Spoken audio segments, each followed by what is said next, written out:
Hello, good morning po sa inyong lahat. Ang video na ito ay para po sa mga first time na kukuha po ng passport. Kaya po kung passport holder na po kayo, skip nyo na lang po ang video na to. At ang pinakauna nyo nga pong gagawin ay kumuha po kayo ng appointment sa official website ng DFA. Basahin nyo lang po ng maigi at sundan po ang steps sa pagkuha ng appointment. Pag kukuha nga po kayo ng appointment, piliin nyo po yung consular na pinakamalapit sa lugar ninyo. Para po mas madali at mabilis lang po kayo makakapunta sa site na napili nyo. Mas maigi po kung mas maaga kayo ng 30 minutes to 1 hour bago po ang schedule time nyo. Dahil pagdating po natin sa consular ay first come first serve basis po tayo.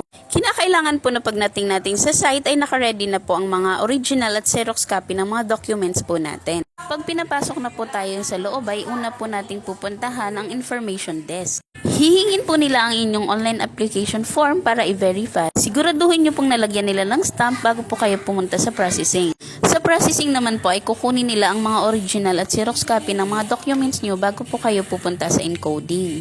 Sa encoding ay kukunan po kayo ng biometric at siguraduhin nyo pong tama po yung mga information na i-encode nila dahil ipapadouble check po sa inyo yon. Katapos po ma-encode ang mga documents ninyo ay tapos na po ang process at tatanungin na lang po kayo kung ipipick up nyo po ang inyong passport o ipapadala nyo through courier. Ganun lang po kabilis at kung may mga katanungan pa po kayo, comment lang po kayo. Bye!